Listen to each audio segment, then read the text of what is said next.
বিসমিল্লাহির রহমানির রহিম। যশোর এগ্রো পক্ষ থেকে সকলের প্রতি রইল সালাম, আসসালামু আলাইকুম। আজ আমি আপনাদের দেখাবো কিভাবে আপনারা রানীক্ষেতের টিকাগুলো চিনবেন এবং রানীক্ষেতের টিকাগুলো কিভাবে আপনারা প্রয়োগ করবেন। আমার হাতে দুইটা টিকা আছে। একটা আপনার আছে আর আরডিভি, আরটা আছে আপনার বিসিআরডিভি। বিসিআরডিভিটা হচ্ছে বাচ্চাদের জন্য এবং আরডিভিটা হচ্ছে প্রাপ্তবয়স্ক মুরগিদের জন্য। তো আমার মুরগির যে বাচ্চা, সে বাচ্চার বয়স আজকে 5 থেকে 7 দিন বয়স হয়েছে। তো আপনারা যে আমার হাতে যে টিকাটা দেখতে পাচ্ছেন, এই টিকাটা হচ্ছে আপনার বিসিআরডিভি। এই বিসিআরডিভি এই টিকাটা আপনারা যে কোনো পশু যে হসপিটাল থেকে উপজেলা ভিত্তিক পর্যায়ে, ওই উপজেলা ভিত্তিক পর্যায়ে যে হসপিটাল আছে পশু হসপিটাল, সেখান থেকে আপনারা এটা 25 থেকে 35 টাকার ভিতরে স্থানভেদে দাম কম বেশি হতে পারে। তো 25 থেকে 35 টাকার ভিতরে আপনারা এটা ওখান থেকে সংগ্রহ করতে পারবেন।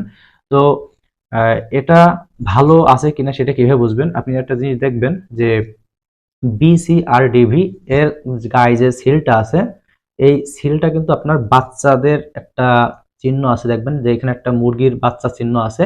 আর এখানে যে টিকাটা আছে যে আরডিভি, এখানে দেখবেন যে আপনারা প্রাপ্তবয়স্ক মুরগির ছবি দেওয়া আছে। তো যারা পড়তে পারবেন না, তারা আপনারা এই ছবি দেখে আপনারা যাচাই বাছাই করতে পারবেন যে কোনটা প্রাপ্তবয়স্ক মুরগির জন্য এবং কোনটা বাচ্চাদের জন্য। তো আমার হাতে যে টিকাটা আছে বিসিআরডিভি রানীক্ষেতের টিকা, এটা আমরা প্রয়োগ করব আজকে, যেহেতু মুরগির বাচ্চার বয়স 7 দিন বয়স। তো আসলে এই টিকাটা ভালো আছে কিনা সেটা কিভাবে বুঝবেন, এবং এই টিকাটা দিতে গেলে আপনার কি কি জিনিস প্রয়োজন, তার জন্য আমাদের একটা সুচ প্রয়োজন। এটা আপনারা যে কোনো ফার্মেসি দোকানে পেয়ে যাবেন। আর চোখে রানীক্ষেতের টিকাটা দেওয়ার জন্য আমাদের একটা পট প্রয়োজন। এটা আপনারা যে কোনো আপনার হোমিওপ্যাথি যে ওষুধ থাকে যে দোকান, সেই হোমিওপ্যাথিকের দোকান থেকে আপনারা কিন্তু এই পটটা সংগ্রহ করতে পারবেন। তো এখন আমরা আমাদের যে রানীক্ষেতের টিকাটা আছে, এটা কিভাবে আমরা গোলাবো সেই প্রক্রিয়া আমরা যাব। আমি কিন্তু আগে বলেছি যে আমাদের এটা করার জন্য আমাদের একটা সুচ প্রয়োজন, একটা পট প্রয়োজন, এবং এর উপরে যে স্তরণ আছে এই আবরণটাকে ছিদ্র করার জন্য আমাদের একটা যন্ত্র প্রয়োজন বা অস্ত্র প্রয়োজন। আমরা প্রথমত এটাকে এইভাবে আমরা ছাড়িয়ে নেব, বা আপনারা এখান থেকে এর মাথা আপনারা ছিদ্র করে নিতে পারেন এভাবে। আমি আপনাদের এইভাবে দেখাচ্ছি কিভাবে আপনারা করবেন। আমি কিন্তু এইভাবে প্রথমত আমি ছিদ্র করে নিয়েছি, যাতে এর ভিতরে যে রাবারটা আছে এই রাবারটা দেখা যায়।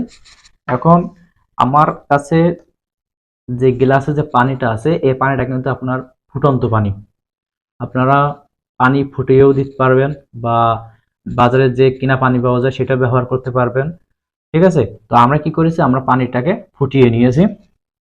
ফুটিয়ে নেওয়ার পরে পানি যখন ঠান্ডা হয়ে যাবে, ঠান্ডা হয়ে গেলে আপনারা এই সিরিঞ্জে 3 মিলি, আমি আবার বলছি, এই সিরিঞ্জে 3 মিলি আপনারা পানি নেবেন। এখানে কিন্তু লেখা থাকে যে আপনারা কিভাবে টিকাটা দেবেন এবং কত মিলি পানি নেবেন। আমার এই টিকাটা 100 মুরগির জন্য। তো সর্বপ্রথম আমি এখান থেকে পানি নেব। এখন কিন্তু আমার পানি নেওয়া কমপ্লিট। ঠিক আছে?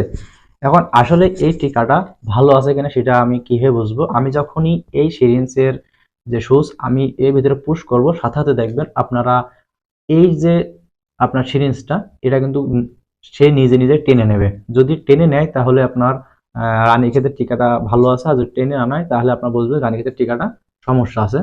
তো এই দেখেন, আমি কিন্তু এখানে কোনো হাত দিচ্ছি না, আমি মাজায় হাত রেখে আমি ভিতরে পুশ করছি।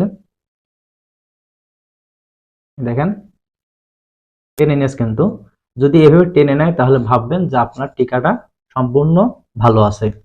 এভাবে কয়েকবার আমরা পানি এবার টেনে বের করব, আবার ছেড়ে দেবো। আমি এইভাবে আমার ওষুধটা সম্পূর্ণ ভালোভাবে গুলিয়ে নেব।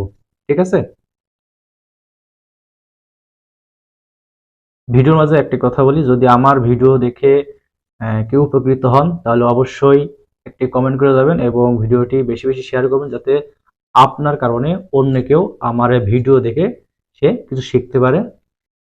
আমাদের রানীক্ষেতের টিকা গুলানো কমপ্লিট। আমরা এখন আমাদের খামারের যে বাচ্চাগুলো আছে সেই বাচ্চাগুলোর রানীক্ষেতের যে ভ্যাকসিন সেটা আমরা দিচ্ছি। তবে আপনারা যখন রানীক্ষেতের ভ্যাকসিনটা দিবেন অবশ্যই একটা জিনিস লক্ষ্য রাখবেন যে যখন আপনারা বাচ্চার ভ্যাকসিন করাবেন তাহলে তখন অবশ্যই আপনারা আপনার বাচ্চাদের যদি ডান চোখে টিকা দেন তাহলে অবশ্যই সবগুলো বাচ্চার ডান চোখে টিকা দেওয়ার চেষ্টা করবেন, এবং যদি বাম চোখে দেন তাহলে অবশ্যই বাম চোখে দেওয়ার চেষ্টা করবেন। এবং চোখে 1 ফোঁটা এবং মুখে 1 ফোঁটা করে মোট 2 ফোঁটা করে দিয়ে দেবেন। তাহলে আপনার টিকাটার কার্যকারিতা খুবই ভালো হবে, এবং রানীক্ষেতের ভ্যাকসিন করাইলে আপনার খামারের মুরগিগুলোর রোগবালাই অনেক কম হবে এবং বাচ্চাগুলো সতেজ এবং সুস্থ থাকবে। কোনো ধরনের রোগবালাই বাচ্চাদেরকে আক্রমণ করতে পারবে না। এজন্য 5 থেকে 7 দিন বয়সে বাচ্চাদের রানীক্ষেতের ভ্যাকসিন করাবেন, এবং 21 দিন বয়সে আবার একইভাবে একই সিস্টেমে আপনারা আপনার মুরগির বাচ্চাদের ভ্যাকসিন করিয়ে দেবেন। তাহলে আপনার বাচ্চাগুলো রোগবালাই থেকে মুক্তি পাবে এবং খামারে রোগবালাই খুবই কম হবে। যদি আমাদের ভিডিওটি আপনাদের ভালো লেগে থাকে তাহলে অবশ্যই শেয়ার করে পাশে থাকবেন। আল্লাহ হাফেজ।